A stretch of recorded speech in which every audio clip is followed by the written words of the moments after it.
النهارده هنقارن ما بين مجموعه من السبوتات اللي موجوده معانا ونعرف الفرق بينهم وامتى نشتريهم وليه. فخليني اقول لك ان مهم جدا قبل ما تشتري اي سبوت لشقتك تكون عارف الكام معلومه اللي هقولهم لك دول. الاضاءه في العموم بتقاس بحاجه اسمها اللومن، ولون الاضاءه بيتحدد عن طريق حاجه اسمها التمبريتشر لايت او الكلفن. والصوره دي بيبين لك ان كل ما الاضاءه نزلت تحت ال 5000 بتروح ناحيه الورم شويه، وكل ما راحت فوق ال 5000 او ال 6000 بتروح ناحيه الكول اللي هي بيسموها الاضاءه البارده. والميزان بتاعنا هنا من اول 5000 ل 6000 اللي هو الداي لايت او اضاءه الشمس. الموضوع مش بيتحدد بالمزاج كده، لازم ابقى عارف كويس جدا امتى استخدم الاضاءه البارده وامتى استخدم الاضاءه الصفراء او الورم. وكمان مهم جدا تبقى عارف ازاي تحسب شده الاضاءه المظبوطه لكل فراغ من فراغات الشقه بتاعتك. يعني الريسبشن غير غرفه النوم، غير المكان اللي هتذاكر فيه او حتى هتاكل فيه، وكمان الليفنج روم اللي بتقضي معظم وقتك فيه. طيب احنا قلنا شده الاضاءه نفسها بتتحسب باللوم. طيب المكان نفسه لو عايز احسب شده الاضاءه بتاعته بتتحسب بحاجه اسمها اللكس. وواحده واحده عليا كده وهفهمك كل حاجه بتتحسب ازاي. وعشان توصل لافضل نتيجه من الاضاءه وما تبقاش عاليه قوي ولا قليله قوي لازم تلتزم باللي هقول لك عليه دلوقتي. غرف النوم والحمامات والمعيشه المفروض ما تزيدش عن 200 لكس، الريسبشن ما يقلش عن 200 وما يزيدش عن 300، المطابخ يفضل ما تقلش عن 300 وما تزيدش عن 500، الممرات زي الطرق بالذات لو عندك طرقه طويله في الشقه يفضل ما تقلش عن 100، لانك في الممرات ما بتحتاجش لاضاءه عاليه قوي. ولو مكتب او غرفه مذاكره يفضل هنا الاضاءه تكون عاليه شويه زي المطابخ بالظبط. يعني لو ظبطناها على 500 هتبقى كويسه جدا ومناسبه. طيب حلو قوي، لغايه دلوقتي الدنيا مترتبه وماشيه زي الفل. نحسب بقى الكلام ده ازاي، وايه علاقه اللومن اصلا باللكس، وازاي نحول بينهم. تعال نفترض ان احنا عندنا ريسبشن عايزين نحسب شده اضاءته وعايزين نعرف هنوزع فيه كام سبوت. اول حاجه هشوف مساحه الريسبشن وليكن 4 في 9 مثلا، يعني 36 متر مربع. واحنا قلنا ان الريسبشن ما يزيدش عن 300 لكس، فهنضرب ال 300 دول في مساحه الريسبشن عشان نحول اللومن. هتطلع معاك حوالي 10800. زود 10% مثلا عشان الدهانات نفسها بتمتص جزء من الاضاءه، يعني تقريبا 12000 لومن. اي لمبه انت بتشتريها بيكون زي كده مكتوب عليها شده الاضاءه بتاعتها، وليكن اللمبه دي مكتوب هنا 600 لومن. احنا هنفترض ان السبوت اللي هنجيبه هو 400 لومن، هنقسم ال 12000 على 400 هيطلع معانا 30 سبوت، وده عشان يبقى متنور بطريقه مظبوطه. ولو استخدمت طبعا اباليك او ليد بروفايل او اي حاجه ثانيه بتخصمها من الاضاءه النهائيه وتنقص طبعا عدد السبوتات. وهكذا بنعمل في كل فراغ من فراغات الشقه، الحمامات، المطابخ، غرف النوم، الممرات وغرف المعيشه، ونراعي المكاتب وغرف المذاكره. طيب احنا كده خلصنا وحسبنا حسبتنا والدنيا زي الفل. تعالى بقى الناس اصلا اللي مشطبه شقتها ومش عارفه الاضاءه مناسبه ولا لا، هل هي عاليه ولا ضعيفه. يعني احنا حاليا لسه حاسبين الريسبشن بتاعنا واتفقنا ان الاضاءه بتاعته ما تزيدش عن 300 لكس، ووزعنا له 30 سبوت عشان خاطر يبقى بتنور بطريقه مظبوطه. كل اللي هتعمله انك هتنزل الابلكيشن ده على الموبايل وهتاخد 3 أو 4 قياسات مختلفه في اماكن مختلفه، ونراعي ان الموبايل نفسه يكون على ارتفاع 80 او 90 سم من الارض. طبعا هيطلع لك نتائج مختلفه، هتجمعهم وتاخد المتوسط بتاعهم وتشوف هل هم مناسبين بالنسبه لل 300 ولا لو النتيجه لقيتها افريج ما بين 200 و 300 بالنسبه للريسبشن حالا اللي احنا حاسبينه يبقى انت تمام وزي الفل. وهكذا في جميع الغرف. طيب نفترض انك انت مش عارف شده الاضاءه المناسبه لكل فراغ. اول حاجه هتعملها هتخش معايا على الموقع ده وهتختار هنا من فوق الفراغ اللي انت عايز تحسب اضاءه، سواء كان بيد روم او دايننج روم او كيتشن او حتى ريسبشن او ايا كان المكان اللي انت عايز تحسب اضاءه. هنا هتختار اليونت بتاعتك اللي انت حاسب بيها المساحه بتاعت الفراغ بتاعك. في حالتنا احنا كنا حاسبين بالمتر، انت حاسب بالانش او بالبوصه مفيش مشكله. هتحط العرض والطول وكمان ارتفاع الفراغ بتاعك. وهنا بيقول لك انت عايز تحسب على اللو ولا على الميديوم ولا على الهاي. يفضل انك تشتغل على اعلى قياس عشان زي ما قلت لك ان الدهانات نفسها والالوان بتمتص جزء من الاضاءه، فتخلي نفسك في السيف سايد وتحسب على اعلى حاجه. وهنا كمان بتحدد له انت في اللايت ولا في الدارك، فاتحه ولا غامقه، بيطلع لك على طول عدد السبوتات اللي انت هتستخدمها ويديك كمان الاجمالي بتاعك باللومن. نيجي بقى للجزء الثاني والمهم جدا، وهو ازاي تختار السبوت المناسب للشقه بتاعتك. طبعا انا في الفيديو ده يهمني انك تبقى عارف الفروقات الجوهريه ما بين كل سبوت والتاني اللي انت هتشتري على اساسها، زي طريقه التركيب والصيانه وكمان الاوبشنات المختلفه اللي بيقدمها كل سبوت، وكمان النوع والضمان اللي بتقدمه الشركه اللي مصنعه السبوت نفسه. مش هتكلم بقى على الاختلافات الثانيه زي الالوان والمقاسات، يعني ده بيتحدد حسب تصميمك انت والرسومات المعماريه بتاعتك وبنظبطها على الاساس ده. فكل واحد هنا وذوق. في نوعين اساسيين من السبوتات. اول حاجه السبوت المدمج. السبوت المدمج زي ما انت شايف بيجي بالمنظر ده، بتكون اللمبه نفسها جزء من السبوت نفسه، وادي الكليبسات اللي موجوده اللي انت بتركبها في الجبسون بورد، وهي المفروض بتركب بالمنظر ده. تيجي تعمل الكليبسات كده وتدخلها كده وكده، السبوت زي ما انت شايف ركب بالمنظر ده اهو. تمام.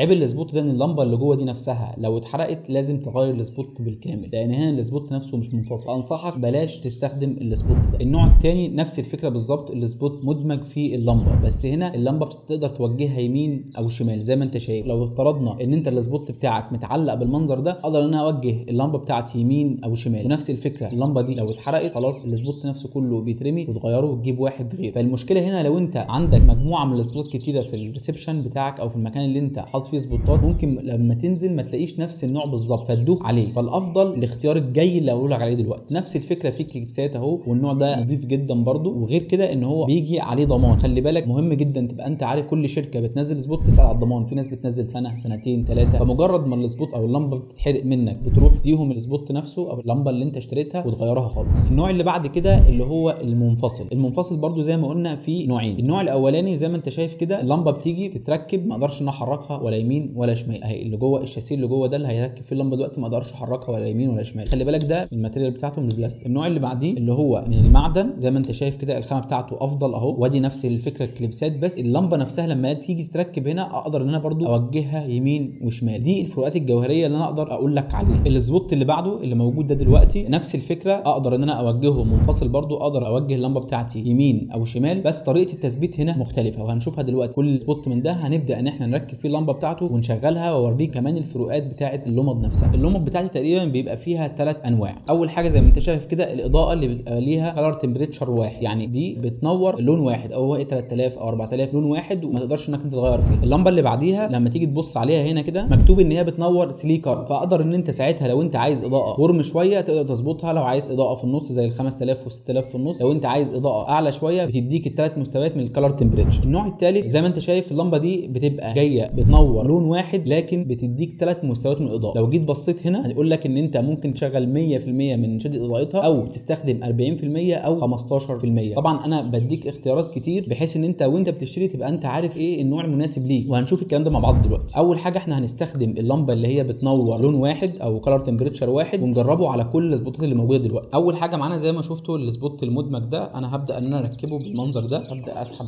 الكليبسين دول وادخله كده هو ركب معايا. الحاجه الثانيه ان احنا هنبدا نجرب الاضاءه بتاعته. طبعا السبوت ده بيجي معاه ترانس خارجي، السبوتات الثانيه هتلاقي الترانس اصلا داخل اللمبه نفسها مدمج جوه. زي ما انت شايف دي الاضاءه بتاعته وبينور شده واحده يعني مستوى واحد من الاضاءه، وده الاضاءه اللي جوه نفسها بتكون مدمجه زي ما قلت لك، ومجرد ما اللمبه اللي جوه دي تبوظ خلاص بتغير ده كله خالص.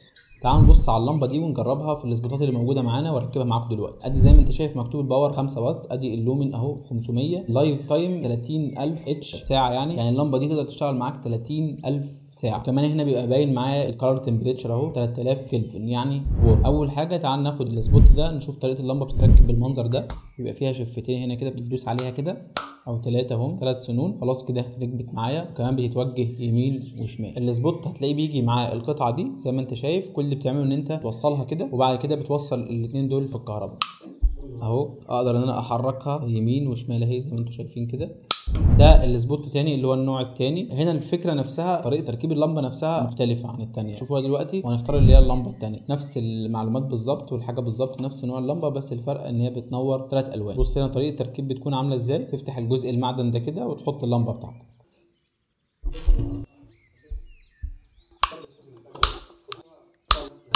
ادي اللمبه الثانيه، ادي اول لون، تقفل تفتح تاني تديك اللون الثاني، تقفل وتفتح تاني تديك اللون التاني. تعالى بقى ناخد اللمبه الثالثه دي. اللمبه دي فينوس، شدة اضاءتها اكتر شويه، الثانيه كانت 400 دي 600، كلر تمبريتشر 3000. بس الفكره ان الاضاءه دي زي ما قلت لك بتنور 3 مستويات من الاضاءه، يعني لون واحد و3 مستويات من الاضاءه. طبعا ده السبوت زي ما قلت لك هو مختلف، طريقه التركيب نفسه برده بتكون مختلفه هنشوفها دلوقتي. بيجي معاه القطعه المعدن دي تفتحها كده في سوسته بتشيلها من هنا اهو، تفتح معاك بالمنظر ده، في جزء يمين وشمال، تيجي هنا تلاقي مكان جات فيه، هنا حط اللمبه الاول بالمنظر ده وبعد كده نقفل ده كده بيبقى المنظر ده. القطعه المعدن دي هو طريقه التثبيت دي نفسها قديمه شويه، يعني القطعه المعدن دي تمنع ان اللمبه نفسها تتحرك، بس القطعه المعدن دي بتبقى باينه بالمنظر ده. نظام قديم او سيستم قديم الناس اصلا دلوقتي مش بتحبه، يعني عكس ما وريتك في الاول الجزء المعدن ده مش بيبقى باين وبتخش كبس زي ما تشوف دلوقتي اهي دخلت كبس من قدام، مفيش شكل المعدن اللي موجود هنا زي هنا كده، الشكل بيكون احلى شويه. دي الطريقه اللي هي المختلفه، الجزء المعدن نفسه بيكون ورا اللمبه من فوق.